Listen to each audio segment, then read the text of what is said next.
How we doing, everyone? Welcome to episode 2 of Talking to Mod. Episode 1 saw me talking to Darren Barker, retired boxer and now commentator on boxing. Fantastic, all-round great guy, and that was a really good podcast, and I know a lot of people could relate to what he was talking about, so go and check that one out. Episode 2, which is this one, believe it or not, sees me talking to a Belfast band, the Jet Black Tulips, who are making waves all around Northern Ireland at the moment, and they've got a very special announcement. I can't wait to speak to them. You can't wait to listen. Ladies and gentlemen, this is episode 2 of Talking to Mod with my guests, the Jet Black Tulips.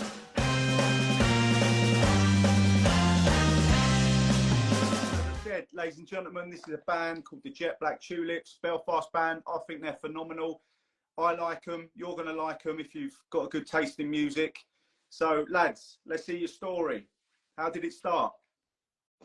Well, technically, you could say it started 8 years ago with a band called Pretty Cartel, which my dad's a part of, representing.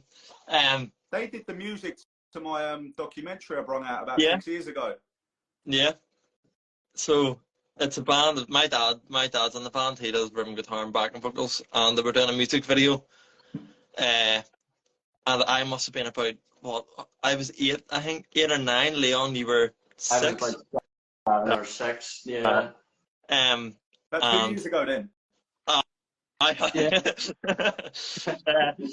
And Leon was sort of the character in the video that the music was based off of.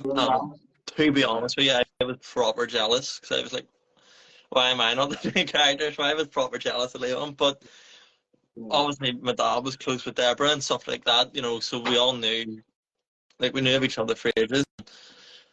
I started getting into music around 13 and wanted to start a band, and when it came to lockdown and stuff, I really wanted to start a band and couldn't, but I knew of Leon, obviously, through the music video and stuff like that. So that's pretty much where it began with me and Leon, and then Thomas came along from school. Yeah.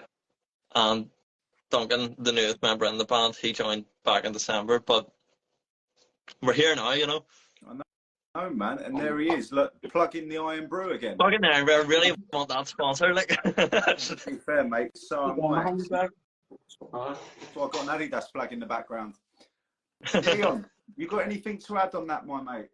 Nothing really. Lennon said everything that needed to be said. That's why the band formed, and couldn't be happier with it, you know what I mean?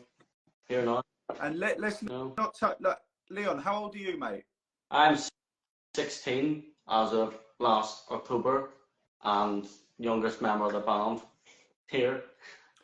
And the thing is, how do you find that, mate, being the youngest member of the band? Does it matter? I mean, you seem to get on like a house on fire. I mean, there's a real friendship in that group, and it's there for everyone to see. Oh yeah, definitely. The band is just close as, it's like a big family, and I know that sounds cheesy as fuck, but that's what it is. It's one big family. We look after each other and we all love each other, really. Although it may not seem like it. You ain't going to start like having a punch up with each other at your next gig or nothing like that, no? It depends. Oh. So you done alright with it, so we might, but we'll see. And the thing is, it makes headlines. There's no such thing as bad publicity. Exactly. Trust me. I couldn't bet Leon. So, boys, let's talk about your inspirations, all right? So, Leon, let's do you first, mate. Growing up, what was an inspiration for you? Musical hero? Who's that in the background, mate? I can't see that. Well, that's my dad right there behind me there. Can't see him. You want to come here? He's waving. No, he's not coming. He doesn't want his camera shy at the moment. You know, his camera shy, yeah. Well, we'll probably have to say my dad here, like. He's coming over now. I have to say my dad, like. Taught me how to play everything. Yeah, thank you. And then all the people I'm surrounded with, like your big man Brian Jones right there, and just the music and mods and garage, all of it. Just a love for music. Inspired from both my mum and my dad, Deborah and Hugh. And big family of musicians, so that's how I came in. Just enjoy it, you know, all my life. Been hearing Paul Weller, The Who, Beatles, and it's just came into this. So that's brilliant, mate. And what a lovely answer as well, especially to say your parents are a big inspiration, because my parents are an inspiration to mine as well. Drummer. How are we doing, Kurt? All right? I've been trying to join for the past 10 minutes. Listen, it is live, mate. It is live. So, as we haven't spoke to you for a while, do you know what? Let's just end it there now you've joined, yeah? How are you, mate? You all good? Yeah, not too bad. Let's talk about your inspirations, mate, growing up. I mean, obviously, you're the drummer, aren't you? Yeah. Keith Moon? No. Big inspiration. Big inspirations for me be Taylor Hawkins and Dave Grohl. All right. Yeah, fair play there, mate. You can't really knock that, can you? That's good, man. Have you? Anyone else got anything to add? I can go for my inspirations if you want. Like, please, mate. Me? Obviously, like Leon said, my dad played a big part, and my mum also played a big part in the music I listened to. Brilliant. I grew up listening to, when I was like, around that time I was talking about with Leon, it was a lot of BDI, the Cooteeners, The View, a lot of the bands that were about in that scene, and obviously the Gallagher brothers is an influence on nearly anyone that's doing music nowadays. A couple of American influences like Tom Petty and stuff like that. And I know, I'll speak for Thomas, even though he's not here. He likes a lot of sort of the American stuff as well, and it really it gives us a wide variety in sound. I like to think with that many inspirations coming from all over music. Exactly. If you can take a little bit of everyone's inspirations and heroes, it's just a recipe for some good music, really, isn't it? Would you agree? Yeah. Brilliant. But obviously, you've been doing a few gigs now. I've seen your posts. You've had some fantastic ones. I met you all before the was it Voodoo? March of the Mods. How did that go? It looked like you had a good reception there, boys. It was class. It was amazing. Good first gig back. We hadn't gigged for ages up until that point. And Leon, if you want to add a bit about it, because you proper surprised me at that gig. It was your first gig singing and stuff. So if you want to go on and talk about it, like. Yes. Sorry, Leon. Sorry. Yes, I remember. This was your first time singing, wasn't it, mate? Yeah, it was. Brilliant. Let's hear it. Let's hear it. From going from City Hall and then playing Dublin and then having a big massive gap from that August of what was it, March? Yeah, August and March, yeah. That March. Yeah, it was building up, and me personally, I was shitting myself before doing backing vocals. Like, it's easy enough, but I didn't know that at the time, and then going up and doing it was just, it blew me away, like, and it's just given me a whole other confidence that I never knew I had. And hearing Duncan come in and everyone it was just a great gig, great atmosphere, and I couldn't have asked for a better first gig back, like, honestly. Just before I go on to drums, Leon, listening to you there, mate, I can tell you've got a lot of passion. And I tell you now, when you've got that much passion, all of you, in fact, boys, that's like an extra boost, because it proves just how much you want it. So if I could give you if I could give you a bit of feedback from what I've learned, it's always have that fire of passion there burning, because as soon as you lose it, boys, then that's when you're not going to have, like, you're not going to be up to your full potential. Yeah. But that's brilliant, Leon. Honestly, well done, lad. I'm really proud of you, mate. You've done brilliant. I know your mum and dad are too, mate. So well done. So I've seen the pictures of the drummer. I know he likes to take his shirt off after a few minutes, doesn't he? Yeah. You after a date or something after the gig? Oh, all right. Go on, mate. How was it for you?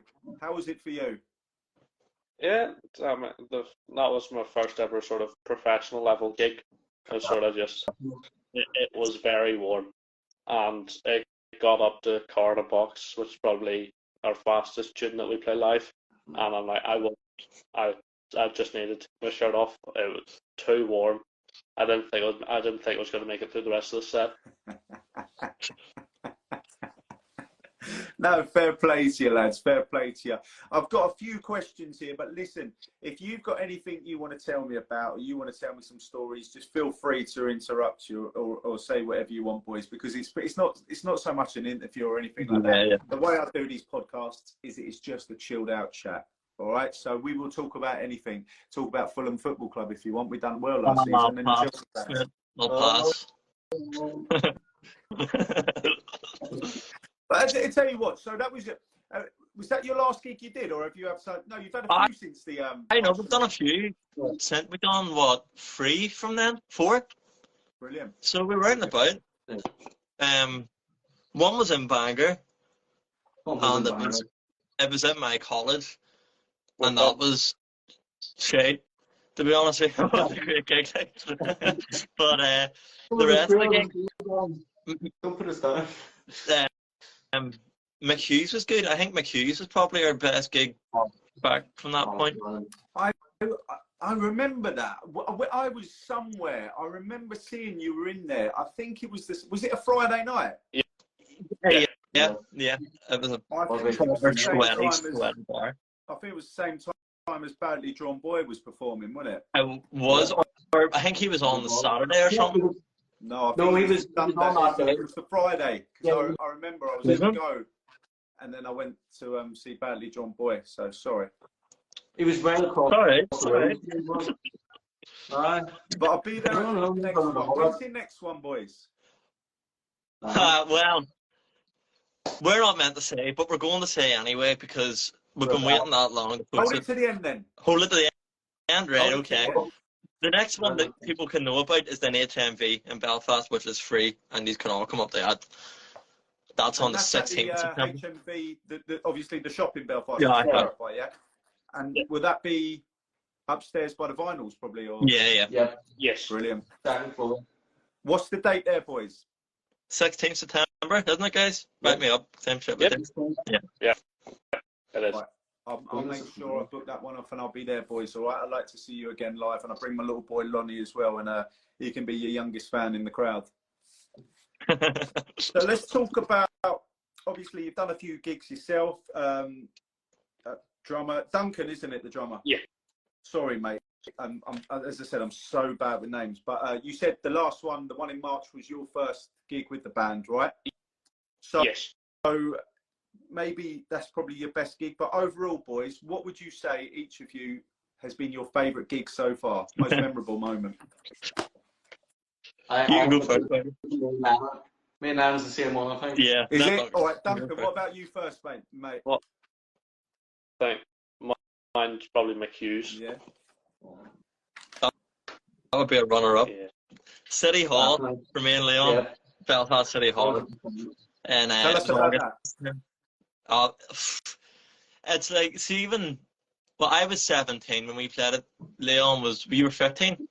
Yeah. See, being that young and stepping on stage at the grounds of Belfast City Hall, and it's like in everyone's hometown on Pride Day in front of loads of people that didn't know who we were.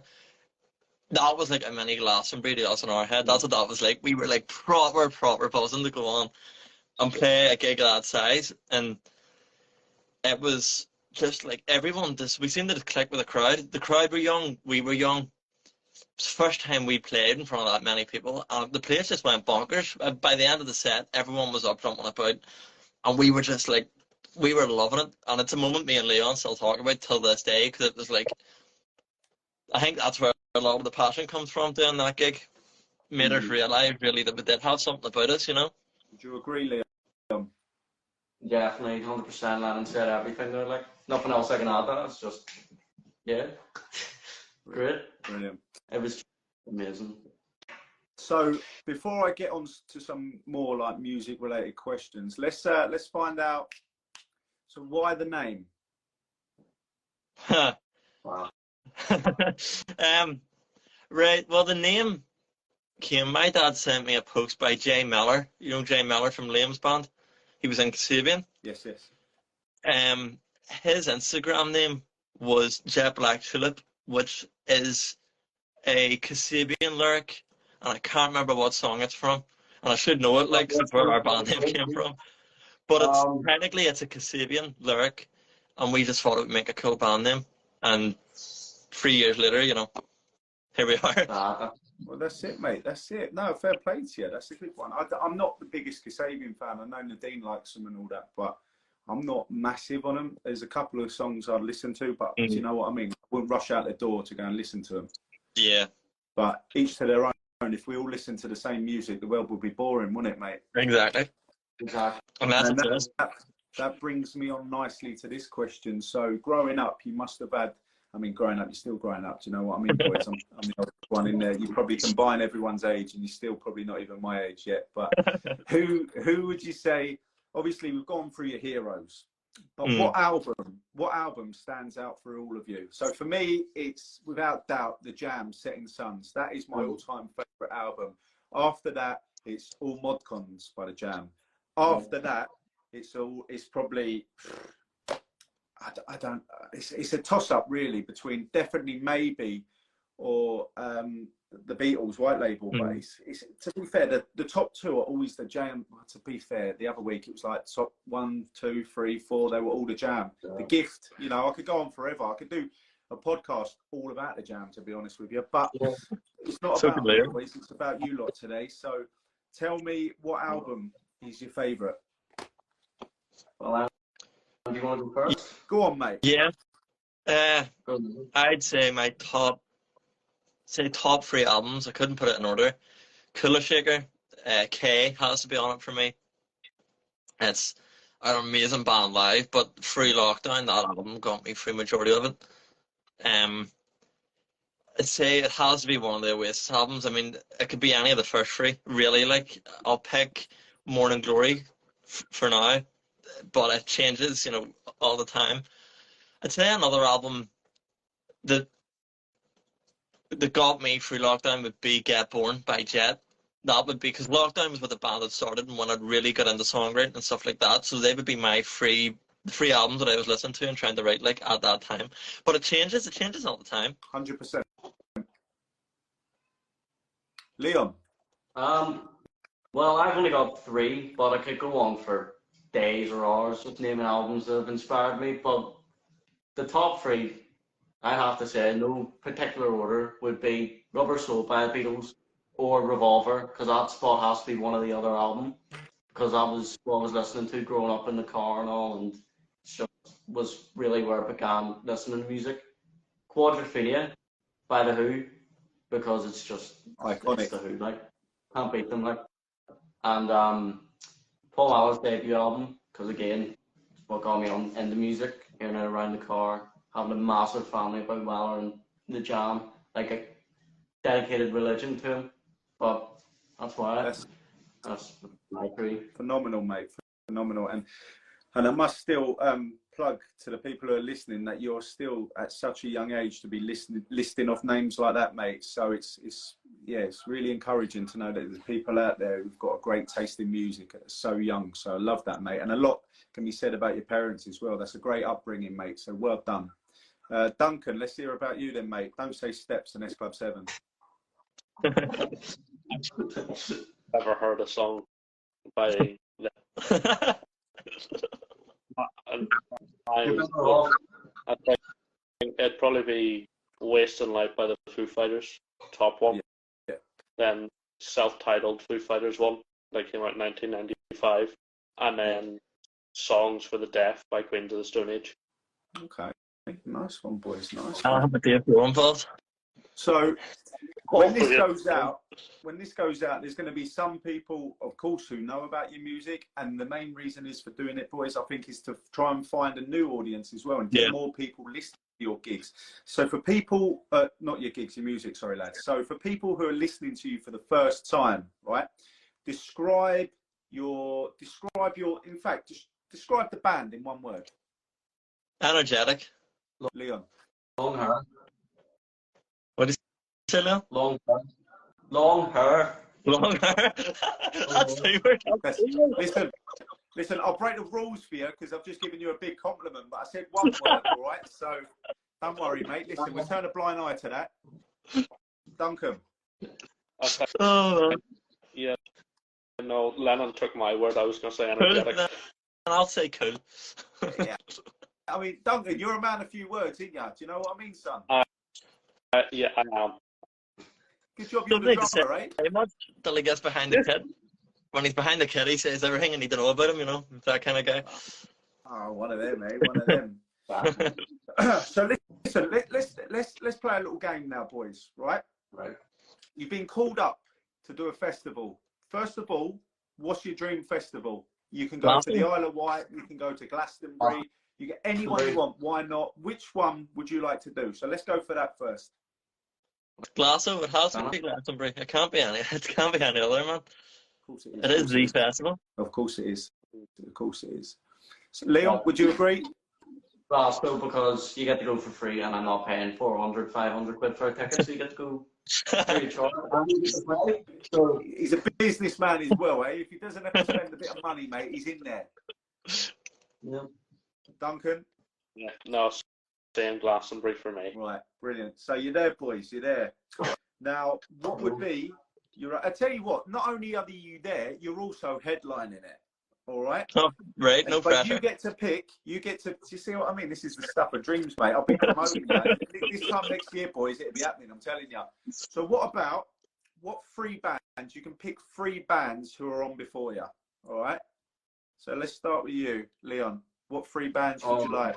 Straight away. So they can't show us up.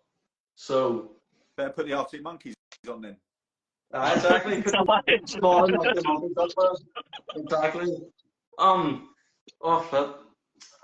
how many bands? 3 bands. 3. Oh, man. Okay. Does anybody else have it? I'm going to think about this. Want me to go? Do you want me to go, Greg? Come back to you. Come back to you, Leon. Yeah, go on, son. So I'd have, if it was 3 bands on before us, I'd go in order: The View, Brilliant. The Containers, and then I would maybe go for, to scare people a bit, I'd maybe go for Tom Petty and the Heartbreakers, because no one would know who he is, and the people who do know would go mental. Yeah. And then You know, it calms everyone down. Then we come on. Their headline set in the pyramid stage. So Brilliant, man. Brilliant. Leon, do you need a little bit more time to think? I mean, to be fair, Duncan is a man of very few words, so he's probably going to list off the bands in one sentence. Yeah, I want something you go for, man, because I think I've got some. Go on. I don't know. Hear it, mate. Right. So we're going to go. I know I said that they can't show us up, but I'm going to do the world a favour and I'm going to say Oasis, just to get them back together. Have them support us. Get out the Oasis. I'm playing Glastonbury and You get Oasis, and then you get another Manchester band, a well-known band called The Roses. You get the Stone Roses up there, and just have a 90s night, 90s Manchester, and then you get and then Belfast. Happy Monday. I hear that's good. That's yeah. What's the third one? Happy Mondays. Brilliant. I saw them. To be fair, little story. That was Lonnie's first gig. He saw the Happy Mondays. I did a show at Ali Pali, and the band that were headlining, I think, was Orbital.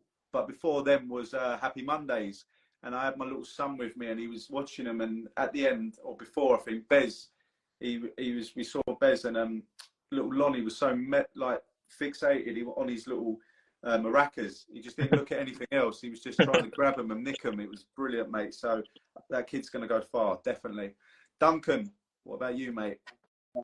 I know I don't want to get shown up by any of the bands, but I also want to have a really good time while waiting for everyone a free to play. ticket, man. So definitely the Foo Fighters. What else? The Foo Fighters. And then for the third choice, the Foo Fighters. Probably Foo Fighters, Queens of Stone Age, and then Arctic Monkeys, just to hear one song, Brian Storm. Yeah. I have them on before also. Yeah. Just before us. I'll get the crowd out. Off like that.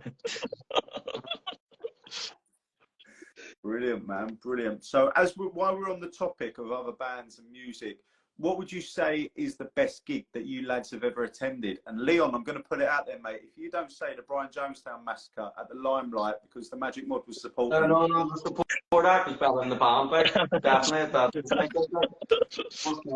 I'll pay you for saying that, mate. Well done. Can you say it one more time for those who didn't listen? The support band for the Brian Jonestown in the Limelight was top notch, better than the actual band. See this is why you're going to go far, and I've got a lot of time for you, mate. I love that. No, honestly, go on then, boys. Best gig you've ever attended? Cooler Shaker, Glasgow. Yeah. Was mental. Yeah. Leon? It was in Old Fruit Market, Glasgow Old Fruit Market, and it was Killer Shaker were headlining, and it was like 2,000 people. Place went bonkers. It was class. It was amazing. Leon? Well, I'm going to see the Who in a few days, and I think that'll be the best gig I've ever been to. But have you jinx it. seen them before? Oh, well, it could be shit. But now I'm saying Liam Gallagher. First time I saw him in Manchester cricket grounds, it was my first gig ever, and it just blew me away. Honestly. Like, my favourite gig was seeing Queen in the SSE Arena last year. Okay, that's different. Yeah, love that, mate. Love that. So as we said, you know, we've touched up on inspirations. We touched up on your heroes, your favourite albums. Let's now ask you, what does the future hold for the Jet Black Tulips?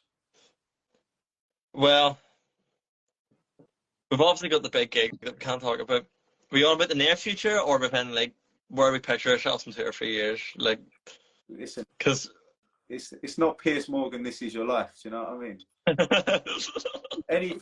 anything you want, mate. Anything you want. I'll tell you what. Let's all right. 5 years time. 5 years time. Where do you see yourself, lads? Probably with an album out with loads of energetic tunes that captures the energy of being young. Relates to everyone, even though it might relate to the younger crowd a bit more. Everyone was young at one point, so I think everyone, maybe 1 or 2 albums out. I know we'll definitely have an EP out, and it will be hopefully the gigs just get bigger and bigger. But music-wise, I mean, we've got songs that are here for ages that nobody will hear for a very long time, and we think they're just as good as the ones that we're releasing. So we hope it stays the same, you know. You're just waiting for the right moment to put something out. Pretty much. Brilliant, man. Brilliant. Leon, what about yourself, my friend? Well, do you want the realistic version or the non-realistic version? Because I've got 2 here. Well, no, because let me tell you something, mate. I used to think that myself, but the thing is, you make it happen. So what might seem unrealistic in your head, when you say it out loud, people might go, hang about, you can do that. So don't look at it like that, mate. So I'll ask you the question, where do you see yourself in 5 years' time, mate? On top of the world, conquering the world, with these 4 lads behind me, 3 lads behind me as well. Definitely. See, that's what I like, mate. That's confidence. And the thing is, people, if you don't have the confidence, lads, as I said to you at the beginning, you know, you've got to be like really passionate and motivated on it. If you don't believe it, then why should the people who are listening to your music believe it? I mean, let's go back to 2 famous bands when we say Oasis and the Stone Roses. You know, you only got to look at their early interviews and what they said about themselves. They believed it. You know, when Ian Brown said we are the best band in the world, you believed him. When Liam Gallagher said it, you believed them.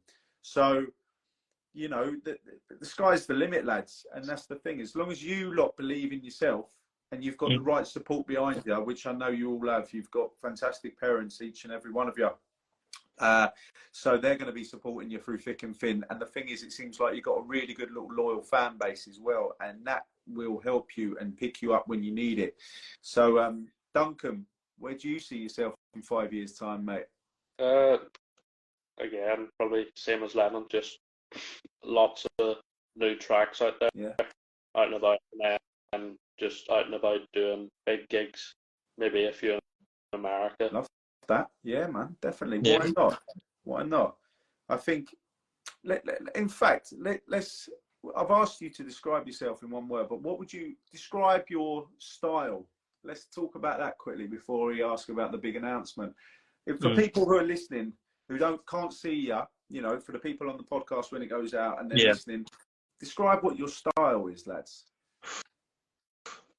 Anything from 70s and 90s, early 2000s. It's pretty much like a mashup of style, the way we get on stage. There's a bit of punk, there's a bit of, you know, a bit of Britpop, obviously, which you'll hear more in the songs than you will see on stage and stuff like that. But I mean, it's not really for us to decide. Like we go on and be ourselves. It's other people can decide what our style is. I think we know our music. We know how good our music is, and if we think it's good enough to put out there, then other people can decide our style. You know, it's not what we're not about really. As much as we all love mod culture and stuff like that, I don't think we're not here to be associated with our culture. We're here to make music, and if people want to tie us to one, they can do that. You know, that's my take on it anyway. Like that's how I see it. Nothing wrong with that, mate. Leon? Well, I range from well anything basically. Not now. I'm old. I'm older. So about 60s, 90s, mod, psychedelic, what have you. Just modeling after my idols and just looking cool. And what about yourself, Duncan? I think it's hard for me to decide. It's sort of just whenever I think of a band, I mainly just think of just rock music. There's sort of just some tunes are heavier, some tunes are a bit lighter. Yeah, man. But it's all still very energetic and punchy. Yeah. Brilliant. So let's ask about this big announcement then. Are we allowed to? I mean, yeah, fuck it, why not? Let's hear it. So Make a rules. on the 5th of August, we are stepping on stage at Falls Park as part of the Fila, and it's a gig came off the back of City Hall. We were told that there'll be thousands in attendance, and you know, it's a free gig. It should hopefully turn a couple of faces on this. I know we're bringing some of the crowd that do follow us about gigs down there too, and we're just gonna go there and have it pretty much. You know, we're looking forward to it. It'll be the biggest gig crowd wise to date. Like, but yeah, I mean, it's massive. It's massive for us, and we can't wait. Say that date one more time, please. 5th of August. Falls Park, part of the Fila. Brilliant, man. Brilliant. We'll be having some of that. You boys all looking forward to that? Yeah. Definitely, but looking forward to it. We used to do like a little film, like in the running. Yeah. Like, do you remember when the Stone Roses got back together and then they had I think it was Shane Meadows recording them in the studio, and then they did the the run up to the gigs. I think maybe you should do that as well, boys. I reckon get as much footage as you can. TikTok's a good little one. A lot of people use TikTok these days. A lot of people. I know, mate. I know it's like the disease, social media, and it helps you. It does help though, lads. And hopefully, at the end of when this podcast comes out, hopefully a lot of people will listen to it and enjoy your story. At the end of this podcast, I'm going to be playing a song called "Oh Yes." Is it? Oh yeah. Oh yeah. Sorry. I wrote down "Oh yes." That's my fault. So we're going to be playing "Oh yeah." So I mean, to be fair, it's the same fucking thing, isn't it? Yeah, pretty much. Like, it's just a bit more excited, I think. You know? So before, let's hear a little bit about that before. At the end, as I said, at the end it will be played. People who are listening now won't be able to hear it, but at the end, when it's all edited, I'm going to put that song in. So let's hear about that. How did that song come about, boys? Well, it was 2020, so it was lockdown. I had just turned 15 and was messed about with songwriting, stuff like that.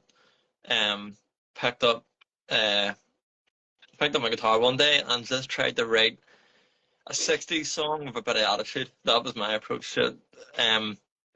So the words are very like me. It's all about me and this. And I was 15-year-old and I thought I was cool holding the guitar, so I wrote a song about it. You know what I mean? And then it got brought to the band when practice was allowed during lockdown. It was always a hit or miss at that point, but that little period towards the end of 2020 where you could get out and do stuff, you know. The lads came over to my living room with my dad, and we sat and just recorded it, and everyone added their own wee bits to bass line, stuff like that. It's just it all sort of grew together really, really quick. It's a song that's changed a lot as well over the past 3 years, with Duncan being in the band and stuff. You know, it's grew and adapted, but it's still I think it's a good way for people to get to know us because it's happy, it's energetic, but it's also relatable to young people, I think. Brilliant. Brilliant. Love that. I look forward to it. I mean, well, I say I look forward to hearing it. When you sent it to me, Leon, and I listened to it, I wouldn't have expected a band like you to have brought that out. And that's not said disrespectfully. What I mean by that is that's like ahead of your time. So that's a compliment there. Don't take it the wrong way, any of you boys. I was quite shocked, actually. I thought, this is fucking brilliant.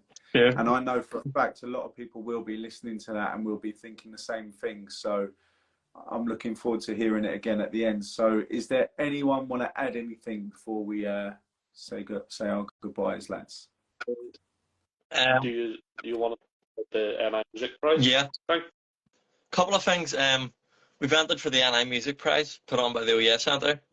Right. For our most recent single, Car in a Box. If you want to go on, give us a vote for that. You know, it's a little prize to their name. And even just go on and vote for local artists that you like. You know what I mean? Because it's a small scene in Belfast anyway. And if you're from the area, go on and support us and support any band that you like and have a look around the scene. You know, we're all in it together as such. Like, another thing is we're going to try and push for it over the weekend. We've been trying to do it on, but Instagram hasn't let us. Car in a Box music video with lyrics and stuff like that will be going up very, very soon. Brilliant. And hopefully you can go and give that a listen in your free time. I think that's it. Is there anything else you guys want to add? Like, documentary, that's about it. The Car in a Box stuff. Yeah. We hopefully really go along West Side with it, from footage from at the recording studio and at practice and stuff. So it'll be yeah, definitely. But that's it, really, isn't it? Yeah, man, I think that's us. Yeah. Are you happy, boys? I mean, Duncan, you haven't smiled for about 30 minutes, mate. So we'll There he is. There he is. We got one. Boys, thank you very much for joining me. And as I said, thank you for having us. No, not a problem, boys. Not a problem. As I said, I like you all, and I like what you're doing, and I believe in the cause, as they say. So keep it up, lads. All right, that's my advice to you.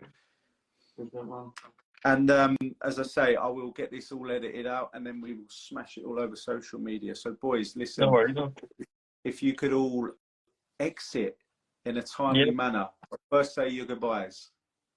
Yes, thank you, everyone. Go check us out. You know, give us a listen, see what you think, and just give us a bit of time. You might like us, you might not, but listen, take care, everyone. Have a good one. Lovely. Well done, mate. Thank you. Bye. See you later. Take care. Thanks for having me. No, thanks for joining me. See ya. Take care. Bye. See you later, boys. Leo. So there we have it. That was the second episode of Talking to Mod. Again, there were some technical issues, which I thought was them, but it happened to be my Wi-Fi connection. So there we go. That's magic, as they say. So those of you who are sticking around, at the end of this podcast, I will be playing the new single, Oh Yeah. But from me, thank you very much for joining, and I look forward to seeing you on the third episode of Talking with Mod. God bless you all.